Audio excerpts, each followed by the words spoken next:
If you're a longtime viewer of my channel, you've probably seen the series 1 Minute Reviews, where I review a certain coaster in 1 minute or less. It has been almost 6 months since I discontinued them, so today I'm going to bring them back and review random coasters in 1 minute. Let's get it started with our first coaster. Spin the wheel.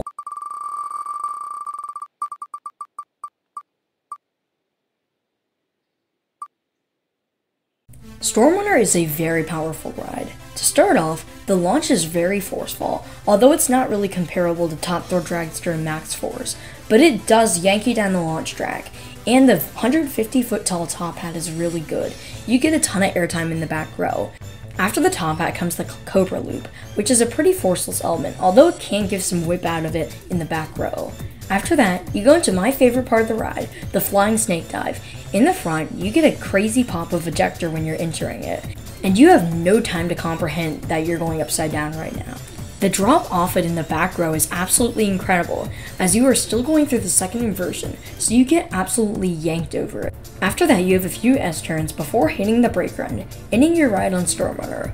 Overall, this is a very powerful coaster, and it sits at number 25 out of 172 coasters in my rankings right now.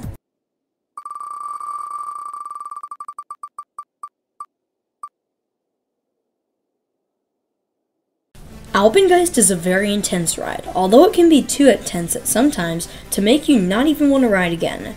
The first drop is really good in the back row, or in any row in general, probably the best drop on an invert other than Banshee.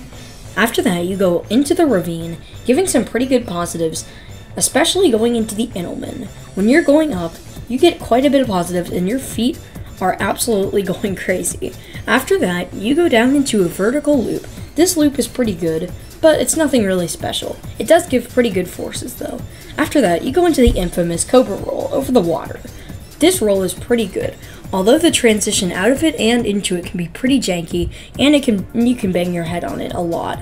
After that, you go into the mid-course, which can slow you down a lot, but if it doesn't, you're in for a pretty good second half. If it does, well, sucks to suck. At least you get hang time.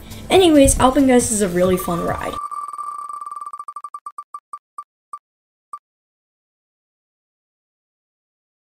Gemini might not be the best coaster at Cedar Point, but it's definitely a fun one to do on every visit to the park. The fact that you're racing alone makes it a really fun ride, and the first drop is pretty good in the back row.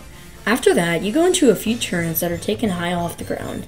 This gives some time for the other train who's losing to catch up, but eventually you go back even for a few airtime hills, which give really good airtime, plus you can high-five the riders on the other train, and it's a really cool feeling.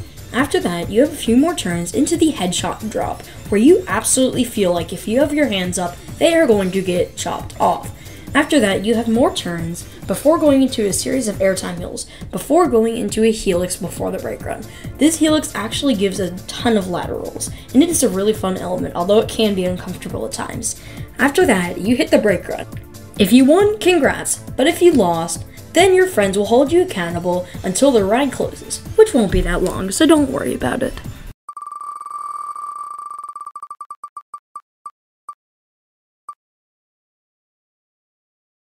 Storm Chaser is a really aggressive RMC. It almost feels like Twisted Timbers, but obviously it came before that. The first drop is really good in the back row as you get some whip on the barrel roll, as well as the first camelback, which absolutely sends you flying out of your seat in almost every row. After that, the turn isn't so great, but the next few elements of airtime and transitions are really good. You also have a very sustained camelback, and of course the trick track double up over the plaza.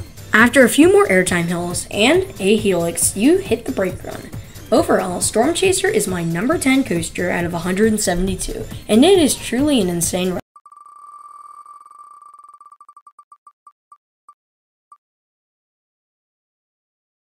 Raptor is a really good inverted coaster, mainly due to its high forces and snappy transitions. The first drop is really good in the back row, as you get a pretty good dose of airtime and a lot of whip.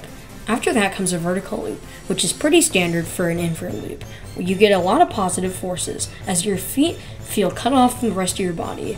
After that, you go into a very snappy 0G roll, and this one stands out in particular against other ones on inverted coasters, as it just feels snappier. After that, you go into a Cobra roll, which is smoother than Alpengeist Cobra roll, but still isn't the best.